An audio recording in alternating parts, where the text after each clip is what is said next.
Bismillahirrahmanirrahim. Assalamualaikum warahmatullahi wabarakatuh. Waalaikumsalam warahmatullahi wabarakatuh. Pemirsa, kita jumpa kembali dalam acara ngobrolin inspirasi dan aspirasi.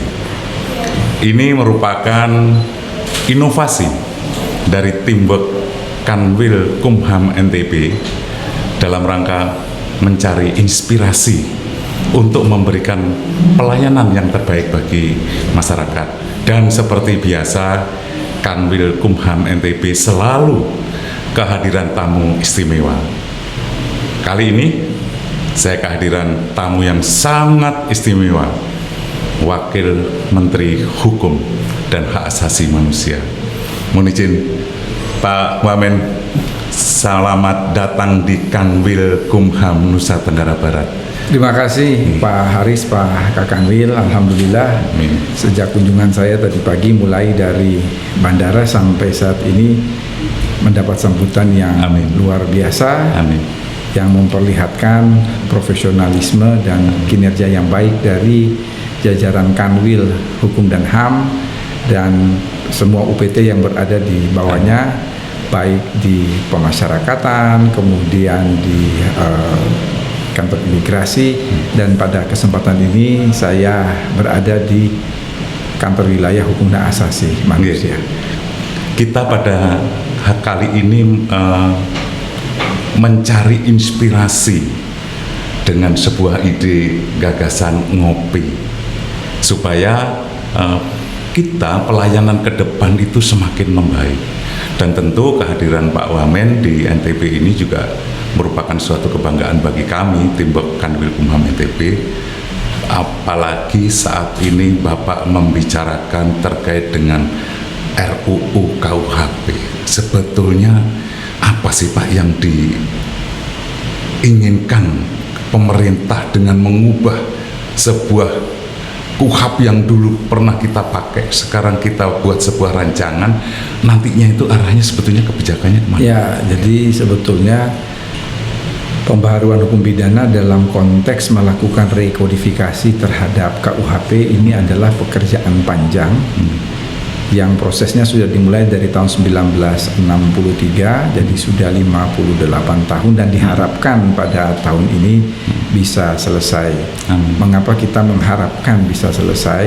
Agar yang pertama ada kepastian hukum, yang kedua kita berorientasi pada hukum pidana modern yang tidak lagi pada keadilan retributif atau pembalasan, tetapi pada keadilan korektif, keadilan rehabilitatif, dan keadilan restoratif, dan itu semua sudah dirumuskan dalam RUU KUHP.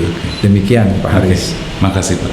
Yang kedua, saat ini Kementerian Hukum dan HAM sangat konsen untuk membangun sebuah zona integritas, dan ini bukan suatu keniscayaan bahwa kita semua jajaran Kementerian Hukum dan HAM mampu untuk mewujudkan itu. Salah satunya adalah di Nusa Tenggara Barat ini. Ada 16 satker dan 1 kantor wilayah yang saat ini semua semangat untuk mewujudkan itu. Yang ingin kami gali dari Pak Wamen adalah sebetulnya pelayanan apa sih yang diharapkan agar masyarakat selaku pengguna layanan itu betul-betul menikmati, merasakan pelayanan itu? Ya, sebetulnya ketika kita berbicara menuju predikat WPK dan WPPM, itu ada 3 kata kunci Pak Haris. Yang pertama adalah integritas, yang kedua adalah transparansi, dan yang ketiga akuntabilitas. Ketika kita berbicara mengenai integritas, ini tidak terlepas dari profesionalisme para pegawai, profesionalisme para aparat. Dengan profesionalisme yang berintegritas itu, maka pelayanan publik dengan sendirinya akan terlihat baik apabila dalam melaksanakan pelayanan publik itu kita melakukannya secara transparan dan akuntabel. Artinya bisa terlihat dengan jelas dan itu bisa dipertanggungjawabkan. Ketika masyarakat mudah untuk mengakses informasi, ketika masyarakat itu mudah untuk memperoleh segala sesuatu yang harus artinya merupakan kewenangan dari kita, Kementerian Hukum dan HAM, untuk memberikan pelayanan tersebut, maka sudah barang tentu saat itulah pelayanan publik yang maksimum dan baik itu akan terlaksana. Dengan demikian, baik predikat WBK maupun predikat WBBM adalah suatu keniscayaan yang pasti tercapai. Demikian, Pak Haris. Pemirsa, ada dua hal inspirasi yang kita dapat dari apa yang disampaikan oleh Pak Wamen tadi. Yang pertama, kehadiran beliau dalam rangka mensosialisasikan sebuah rancangan undang-undang KUHP, dan ini menunjukkan bahwa pemerintah serius agar seluruh masyarakat warganya mendapatkan perlindungan hukum yang berkeadilan. Ini tentu yang sangat diharapkan. Yang kedua, bahwa setiap pelayanan ada 3 hal. Yang pertama tentu adalah integritas.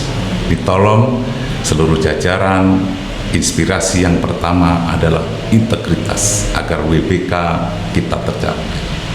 Yang kedua adalah transparansi terhadap layanan yang kita sampaikan kepada masyarakat.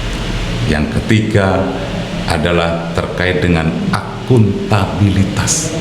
Tentu ketika hal itu sudah terbingkai dengan sebuah kata, profesionalisme. Terima kasih. Assalamualaikum warahmatullahi wabarakatuh. Waalaikumsalam warahmatullahi wabarakatuh. Terima kasih Pak Kakandil.